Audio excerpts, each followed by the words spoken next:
Okay, good morning, everybody. My name is Chris Sanders from the CICMQ programme. I'm really pleased that we are welcoming Andy Barrow on the third of four sessions all about you for the CICMQ Zoom session 11s. Very, very great that you could be with us, and thanks very much for taking the time out. Your busy schedule, Andy, so thanks very much for that. If you want to ask questions, as I said, stick it in the chat. That would be the best thing to do. And I will hand over to Andy, who will be sharing his screen. So I will catch up. I'll just admit that other one there. Right. So I'll continue to admit people as the time goes on. But I'll hand over to you now, Andy, and I'll mute myself. Okay. Cheers. Perfect. That's brilliant. Thanks a lot, everyone. It's really exciting to be here. I'm going to share this screen and then we can get going. What I do want to do, I sort of kind of want to get in and out of this PowerPoint as quick as possible, because it's a bit of a lonely place when you're kind of talking in Zoom. You kind of want to see people's faces. I do lose the chat function when I share screens, so jump in at any time verbally, or Chris, if you want to manage that, it's entirely up to you. But I will have a bit of signposting today. We're going to talk about, how you can improve your team and just general performance. But, one thing, I normally split performance into three, and it's that kind of like hard performance, like be the best you can be the ball, see the ball, the kind of the alpha stuff, if you like. Then there's the holistic side of it, which is looking after yourself. And the whole point of it is, I come from a sporting background, and it's important to strive to be the best you can be, but you have to look after yourself. And it doesn't always, that big alpha chest thumping thing, it doesn't always work. And the third strand of it for me is the diversity side. As a person with a disability, I think it's really important that your team is born of the most diverse set of experiences, plain and simple. What do you want a team that will think the same, look the same, act the same? Or do you want a team with some different opinions in there? I can tell you which one's going to be more successful, and it ain't the first one. So that's just a quick sort of intro, really. And what I'll do is I'll do my story, and then we'll try and get through that and get to you guys and how it relates to you, because that's where the value is. It's not it's not me telling a story. It's quite a nice story, but that's a one-shot deal. You guys have got to take this away and use it. Okay, so we'll go there, and then we'll get to some takeaways and questions towards the end of the session. So I am going to try and get my slide to change, and it is not. Why is it not? Okay, so there you go. Look, you can't legislate for anything, can you? I've already managed to somehow mess up my screen share. Okay, here we go. Bit about me. So I'll tell you a bit about kind of how I arrived here. I haven't always been in a wheelchair. I grew up in southeast London. Somebody's got to.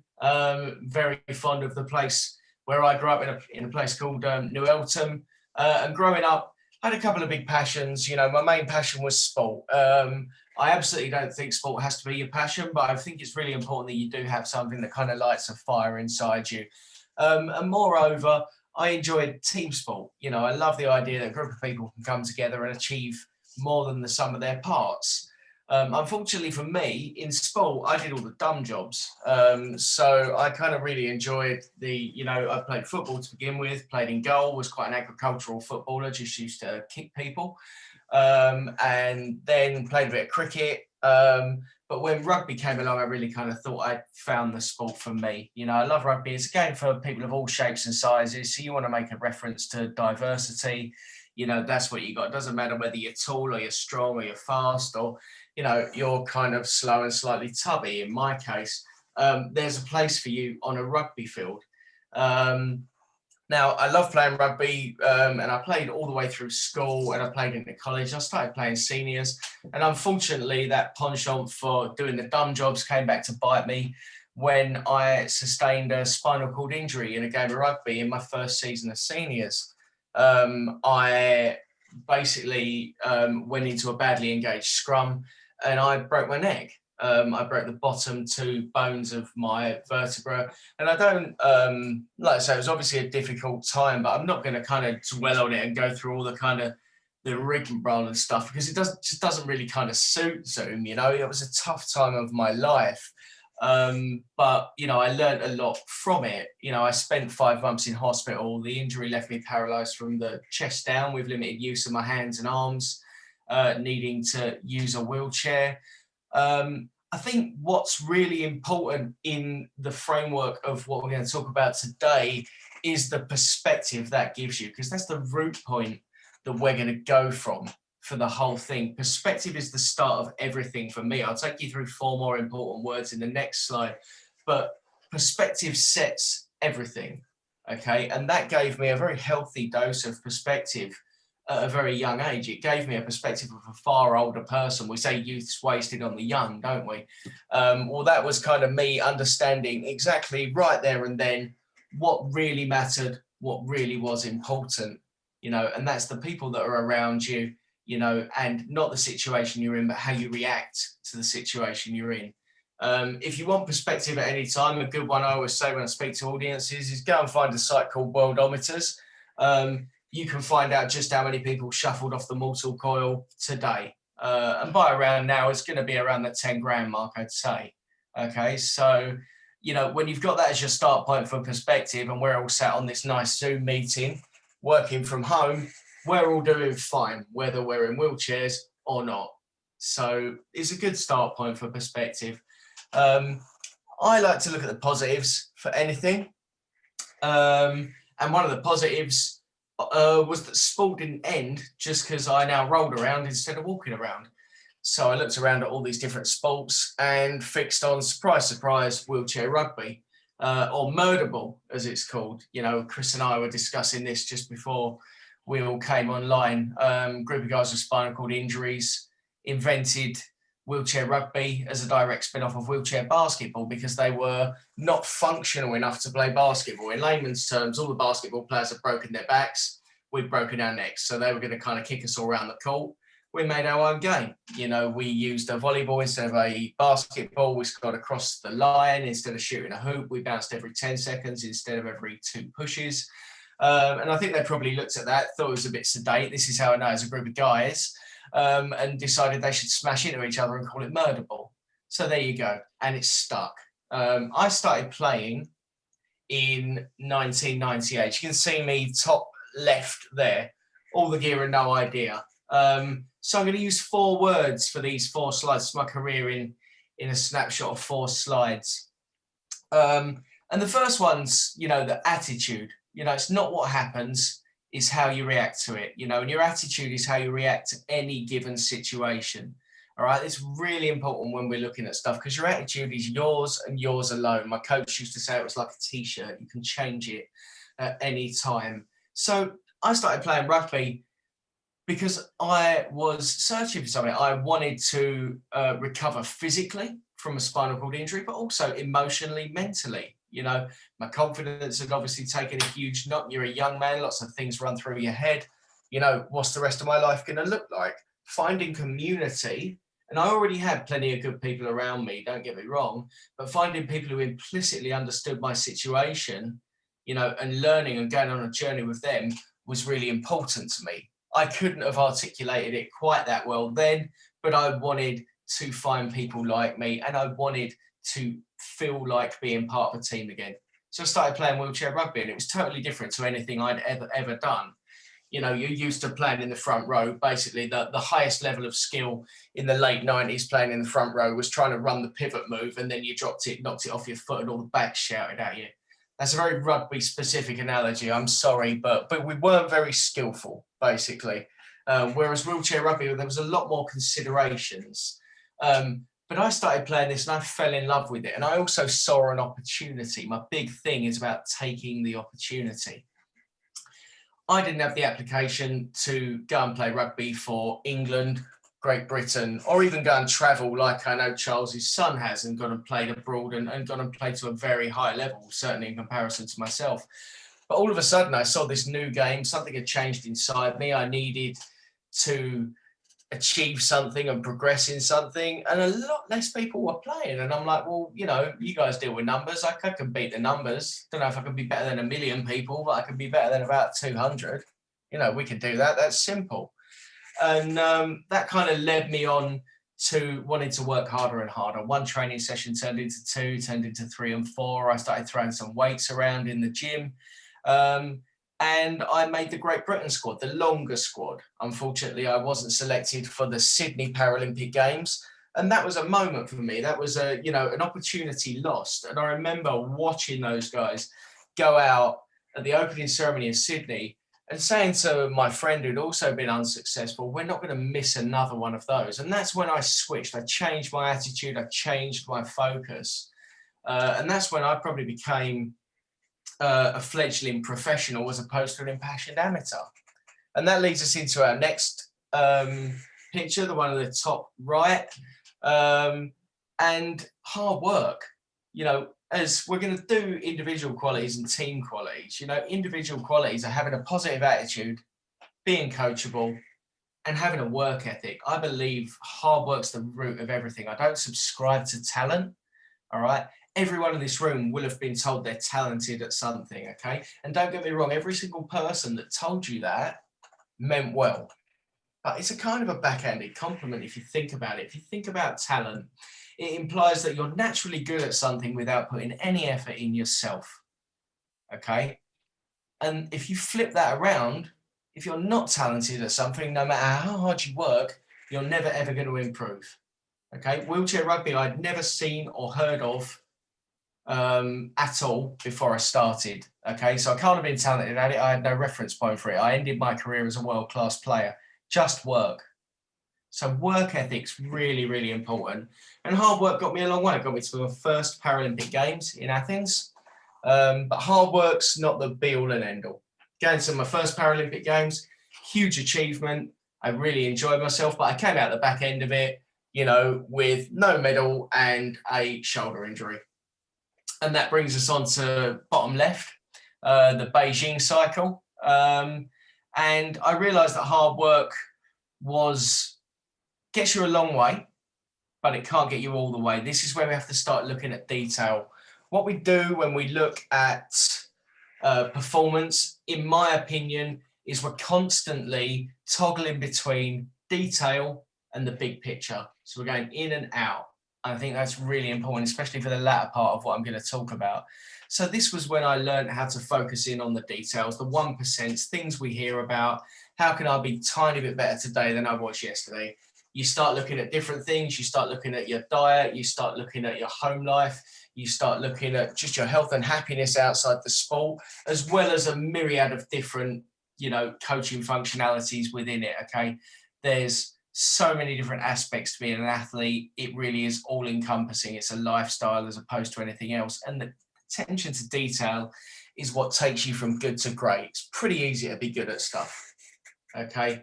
It's extremely hard to be the best. And that doesn't matter whether you're doing rocket science or playing tiddlywinks. So that detail is really, really important. It's very important for performance. So when you're thinking about it yourselves, you've got to be looking at breaking down all the different aspects of your work life and looking at all the different aspects of your outside life as well. Remember, I said we're not just talking about that kind of chest thumpy, must do better stuff. We're talking about, am I actually happy doing this stuff? We're asking some big questions in here. Have we got the right people in place to be doing that? I take you want to be. I was very, very proud to be captain and lead the country at the Beijing Games. But we knew there was something bigger on the horizon. We found that out all the way back in 2005 when London was decided to be the host of 2012. So it brings us on to kind of the final iteration of my career. And the big thing I learned in that, I have some fantastic experiences of London. I think this is probably the GB USA game. I always tell a funny story about a guy called Mal Stokes, who a couple of you on here might know. He'd come to see me. A good friend of mine, and I managed to notice him up in the crowd. By this point, I've got a handle on my career. I know that I can focus on stuff. I took a few minutes just to look around the crowd, find my parents, find my wife, and spot Mal Stokes up in one side, and he's got his tie around his head. So he's had a good day. He's been on the beers, and it was just to make that connection and see somebody that probably would never have been able to come out, further afield, but to see that, was really emotional for me because it took me back to the day I broke my neck and Mal Stokes drove my car home. and told my parents they probably needed to go to the hospital because it was quite bad.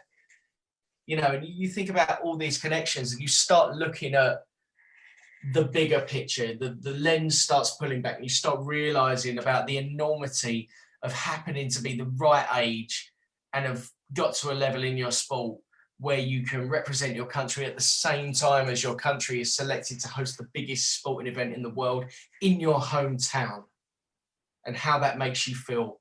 And the logistics of everything behind that, the lens is going all the way back in it now. You know, we're talking about the details, the tiny little things that have to happen. Tiny little things, small things like just mobilizing 70,000 volunteers, just one aspect of it. Every single person that laid a brick to make those amazing venues that I was able to compete in, every single person that flocked across Olympic Park every single day of those Olympics and Paralympics to watch athletes who happen to have disabilities competing at their very, very height.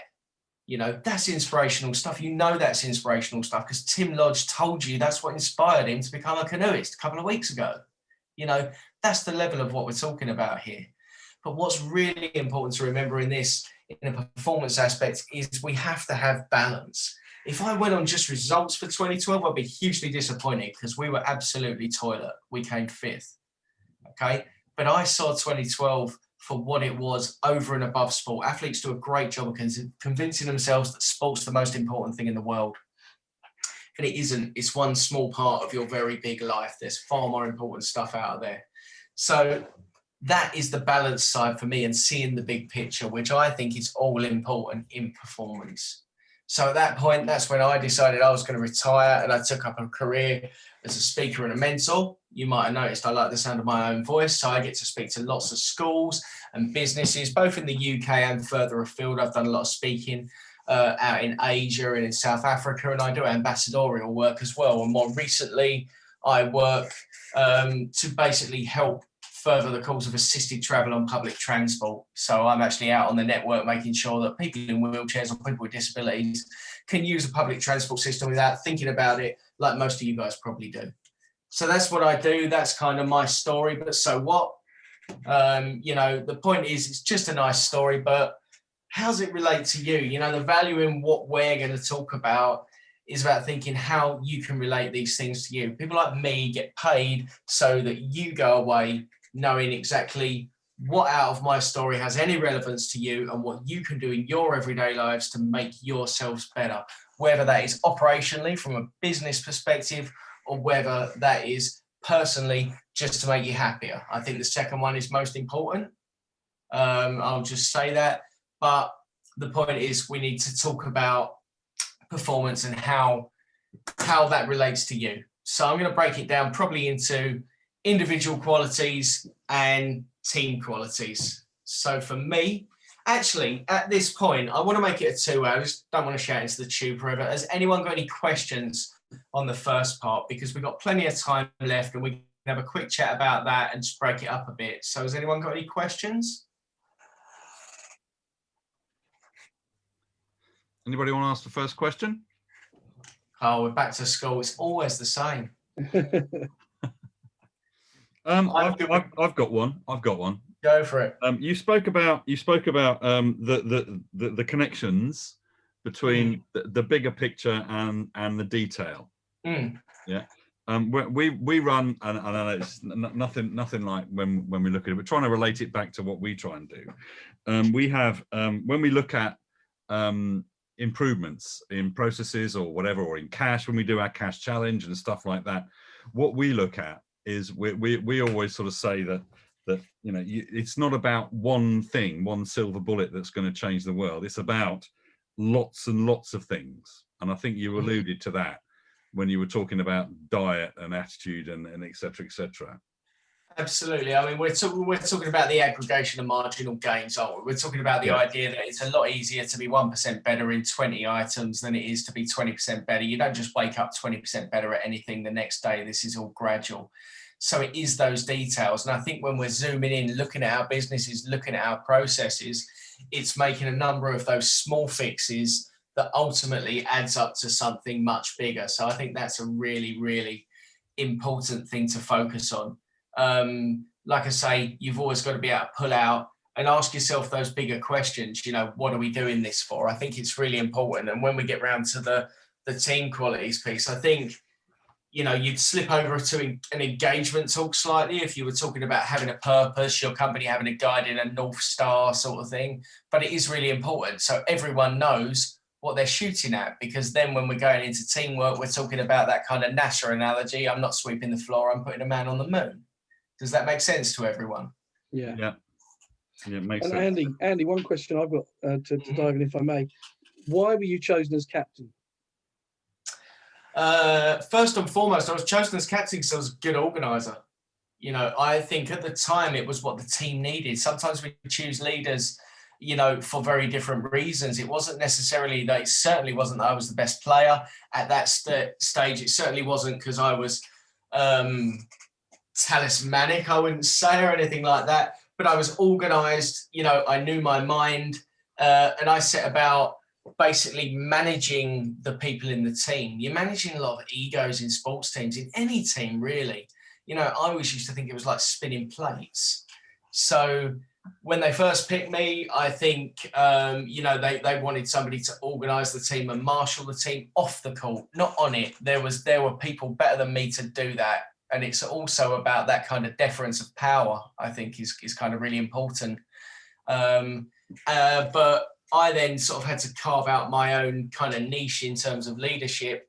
I always saw that as kind of turning up a volume dial. You started out very slowly. You made sure that you led by, leading by examples, as I was the heels, isn't it? But you made sure that you didn't ask anyone to do stuff you weren't willing to do yourself. So I made sure I was the fittest person on the team, plain and simple. And I worked the hardest and I put the most in. And I earned respect through that. Okay. Cool, thanks. Cool. So, Andy, it's Matt here. Sorry, Yeah, just very quickly, mate. So part of your captaincy, would that include being a motivator, like being good at motivating the rest of the team? Would that come into play as your captaincy? Yeah, I absolutely think it does. But I think I did a lot of that in the first instance by action. And I think that's quite easy when you play sport, because, we want, the sport business crossover is tried and tested. We want people to run businesses a bit more like athletes run sports, but it can't be all the way like that, and when you talk about a process driven thing like a sport, you get out what you put in. So it's quite easy to motivate people in terms of fitness and stuff like that, and especially in a team environment, because you're getting kind of a powerful form of peer pressure there if everyone's getting fitter, stronger, eating the right thing. And some people aren't, they're going against the grain because we've already set out our purpose. Our purpose is very clear and obvious. We want to win a medal.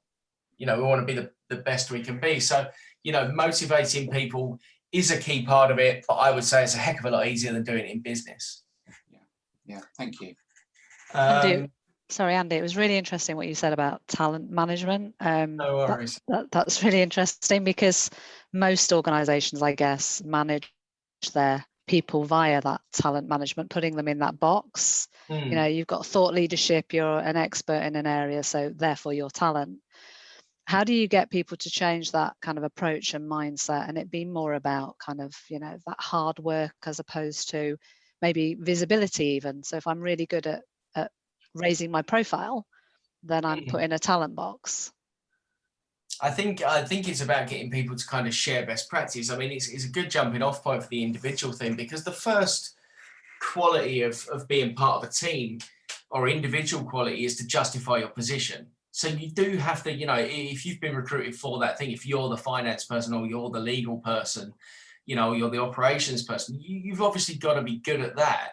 But there's no reason why you can't actually kind of share best practice and become, a bit more multitasking, a bit more multi-skilled, because, that works not only in kind of sort of work characteristics, operational characteristics, but in soft skills as well. I think it's kind of really important that everyone is the best communicator they can possibly be, and everyone, is the best motivator they can possibly be. So while people are, in those boxes in certain environments, it's about getting to know the team better that will take them out of their boxes. And the single biggest way of doing that is actually training. You know, one thing that businesses don't do, and they don't like the word, they don't train enough. And, you know, I've talked about it not being a perfect analogy between sport and business, but, you know, we train 99% of the time to compete 1% of the time, whereas businesses just compete 99% of the time and don't ever stop to review or look at overall strategy enough. You know, and somebody once explained this to me beautifully. They were like, imagine you're playing a game of football, except you're playing it between 9 and 5 every single day, and the only thing you shout at each other is maybe score more goals. That's ludicrous, but that's what businesses are doing. So you need to have that conversation, and you need to first find out who's good at what and who is, you know, willing to share other supplementary skills they have. If you want a really quick exercise, get some Post-its, get your team, get one side of the Post-its which say I am good at 1, 2, 3, get the another Post-it which says I need help with 1, 2, and 3, and whack them up and make sure people talk to each other. That's such a simple exercise, but kind of works. So I think that's a kind of a really, you know, important thing to get people mixing, to get people together. Shall I carry on with the individual stuff? Yeah, carry on, yeah. I think, you know, I prefer it the way we're doing it. I prefer when we mix it all up and talk. But I've said, you know, justifying what you do in the team is really important. I think the attitude you bring to the team is really important. I think, you know, to have a good attitude, you need to have a purpose, and we'll set into that as well. And a work ethic. I mean, getting people to work hard, for me, you know, that's simple. The way I put it is give your 100%. What you need to understand is that all you can give is 100%. Don't bowl the rest of it. 110%, 150% doesn't exist. It's not mathematically perfect. Give your 100%. And that changes every single day. And you can't compare your 100% to somebody else's 100%. You can give what you can give on any given day. Sometimes you feel fab, okay? Most of the time, anyone feel fab today? Good, Matt, brilliant. Okay, most of the time we're all floating around the okay, okay? And anyone feel rubbish today? That's good. I can only see the top 5, so I can't see anyone else. You can make a verbal representation, maybe a raspberry or something if you feel rubbish. But most people are in the middle, aren't they? My point is, whether your 100% is huge, like Matt's today, or regular size, or tiny, that's all you can give, okay? All we can ask is for you to keep coming back and giving your 100% each and every day. You do that, things will get better for you. In terms of other qualities, I use 3 C's when I speak to young people, which is confidence, communication, and compromise. You have to have the confidence to communicate and the ability to compromise, plain and simple. You know, confidence, where's that come from? I'll tell you where it comes from. It comes from training, okay? Training, and it comes from taking care of yourself outside of business, because your self-confidence is obviously tied up in your self-efficacy, is tied up in your well-being and happiness, okay? You really, I can't say that enough. You really have to take care of yourself outside. Again, I think Tim said it, you know, you do look after, do your self-care, whatever that is for you, look after yourself so that when you arrive at work, you're in a good place. And if you need help, if you're one of those people that's feeling crap today, you got to ask for help. One of the most powerful things we can do is offer help or give help. So confidence, communication, we'll come back to that. That spills over into teams quite a lot, and compromise. When we're in a team, we're a bunch of individuals, and we should be, with our own ideas. You know, the more ideas we have, the better we've got to fire the very best idea and fire the very best bullet within the team. So more often than not, we've all got an idea. Most of the time, almost 100% of the time, the best idea is a compromise between all of them. If we can't compromise, we're not going to get very far as individuals. And I think the last thing as an individual is coachability. And I think we were just talking about that before. Learning other skills. You've got to be able to be taught. Plain and simple. You've got to learn stuff. That's the only reason you go and get exams at school. You go and get exams at school to demonstrate that you can learn something, take it in and apply it to a certain level. We're all learning new things all the time. So I think those are the individual qualities. I'd want to focus in on. Now, when we get to a team environment, it obviously gets, you know, an order more complex. I think it's really important. Teams run on communication, so we'll start there. Communication in its most simple thing is sending and receiving messages, but it is ridiculously complicated, you know, when it comes down to it. So much of the time we have all the information in our businesses, it's just siloed and we're not transferring it cleanly between each other. And training helps that as well. So actually getting in a room, working out your lines of communication is massively important. 3 words I've always used with teams are trust, honesty, and respect. These really are the building blocks for teams. Okay, you'll look on the call now, and this is not personal in any way. You'll have somebody who's your best friend on this call. You'll have somebody who by default is your worst friend on this call. Okay, but everyone on this call deserves to be on this call. They all have a level of professionality and expertise. You don't have to like everyone. You know, you might not like Charles's face, but you have to respect his ability in the professional world. So respect is really important. There are people in this picture. There's going to be someone I like the least. There's going to be people in this picture that are absolute friends for life. Okay, but I respected every single person in this photo because they'd all got there. They'd all got to the point where they were wearing the jersey and they were all part of the puzzle. So that's really important. In business, honesty. In life, honesty is really important. How can I trust you? We're talking about trust, honesty, and respect. How can I trust you if you're not honest with me? How can I respect you if you're not honest with me? A lot of the time we kind of pussyfoot about. We don't have frank conversations in respectful ways, I might add, but we don't tell each other the truth. And when you don't tell each other the truth, you cover stuff up, you get blame culture. Blame culture is absolute kryptonite for teams, okay? Because it leads to distrust. We're on to trust. This is like a triangle, these 3 things. You take one away, you lose the other 2 really quickly. Trust is really important. What teams do is simple. They take a complex task and they break it down into smaller tasks. We're talking about detail again, Chris. We're back to those small parts, but they break it down into smaller parts and they each take charge of a part. Now, wheelchair rugby is a simple game played by 4 people, so we've all got an equal role on the floor. If I'm not trusting you, looking over your shoulder, by default, I'm taking my eye off the work I'm supposed to be doing.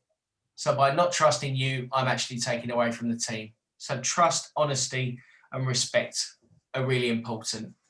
Once we come into a team and we've set those ground rules and we have those individual characteristics in the team, then establishing our purpose and having that team goal is really important. Goals come in a variety of sizes. If you want a good goal setting tool, always in sport, and today I use 24/7/31. It's plain and simple. What am I going to do today to make myself better tomorrow? What am I going to do this week to make myself better next week? What am I going to do this month to make myself better next month? 24/7/31. You can widen that out. You start getting your 5-year plans and stuff like that. I suspect you guys are more experienced in that than me. I work in a more immediate sense. And over and above that, when you get together, you need to take time away to train. You know, the conversation behind the conversations you're having are often the most important. You know, in business, and this is like we're straying towards teams and leaders now, we err towards kind of like, I want to talk about deep care, really knowing implicitly every member in your team. There's only so far you can take that in business. And if you turn that volume dial up too quickly, it gets weird. All right. I don't want anyone going into work tomorrow and inquiring deeply about their co-worker's family who they haven't spoken to for the last 5 years. Okay. It's weird. All right. But what you do need to do is just take a passing interest, because then you start to notice things. You know, one of the best things I did with my Beijing group was we did a show and tell. And I gave some people quite arbitrary subjects. I gave some people quite heavy subjects based on what I knew, because I knew we had some amazing people in our team. Okay. I had a guy in my team who was the first person with my disability to climb up the 3 peaks. I had a person in my team who grew up in gypsy culture. I had a person in my team whose sister had just got married in an Indian wedding. I had a person in my team who went to Hajj in a wheelchair and did pilgrimage in a wheelchair. I had a person in my team who was absolutely fascinated with horses. She'd grown up around horses all her life.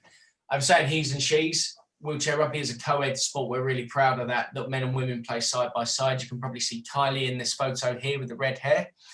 And that happens because we all have different functionalities as people with disabilities, so we can slide men and women in that matrix, and we can play on an even footing because of that.